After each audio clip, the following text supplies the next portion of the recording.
Hi everyone. So last 2 days for the HPPSC descriptive paper and I hope you are well prepared.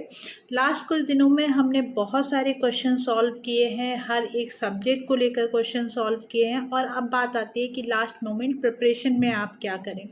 तो सबसे पहले suggestion है कि आपने सिंस मॉक टेस्ट या ऑलरेडी जो क्वेश्चन है उनको सॉल्व किया है, तो यदि इस ड्यूरेशन में आपको ऐसा लगा कि कोई पोर्शन था जिसको मुझे रिवाइज कर लेना चाहिए, तो डेफिनेटली आज का दिन है जिसमें आप इन चीज़ों को रिवाइज करें।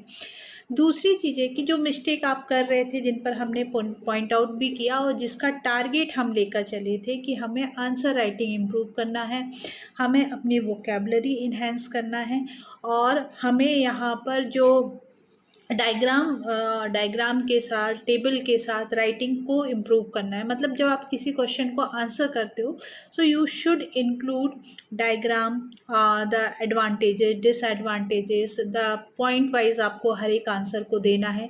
एंड एक जो चीज़ मैंने कॉमन यहाँ पर देखा है, द स्टूडेंट लिख रहे हैं, सही लिख रहे हैं, बट स्पेस यूटिलाइजेशन नहीं है या चीज़ें ओवरलैप हो जाती हैं, तो उन चीज़ों को अवॉइड करिएगा। वोकेबलरी का ध्यान रखिएगा। अभी भी 2 दिन है, आप चाहें तो बुक्स के इंडेक्स को गो थ्रू कर सकते हैं अपने वोकेबलरी को रिकॉल करने के लिए, बट आपने इतना प्रिपरेशन कर लिया, उसकी ज़रूरत नहीं है। सेकेंड थिंग कि जब आप पेपर लिखेंगे, ठीक है, तो पेपर में आप पहले अपना टाइम मैनेजमेंट कर लीजिएगा, क्योंकि हमें जितने भी क्वेश्चन सॉल्व करने हैं उसमें टाइम प्रॉपरली डिवाइड होना चाहिए। ऐसा ना हो कि आप शुरू के क्वेश्चन को बहुत डिटेलिंग में आंसर कर रहे हो और लास्ट में क्वेश्चन आपके छूट जाएँ, तो इससे कोई बेनिफिट नहीं होगा। क्योंकि यदि एक क्वेश्चन में 10 मार्क्स है तो मैक्सिमम आपको 10 मिलेंगे, रिमेनिंग जो क्वेश्चन आपके लीव हो रहे हैं उनका फिर आपको बेनिफिट नहीं मिल पाएगा। एंड यस, समटाइम ऐसी सिचुएशन भी आ सकती है कि कोई क्वेश्चन आपको डिफ़िकल्ट लगे या फिर आपको लगे कि उसको आपने पढ़ा नहीं है या बहुत अच्छे से नहीं पढ़ा है, तो क्या उस क्वेश्चन को छोड़ देना है। देखिए, यदि ये क्वेश्चन कंपलसरी है तो यू शुड अटेम्प्ट इट। जो भी जितना भी रिकॉल हो रहा है आप उसको लेकर आंसर करके आइएगा।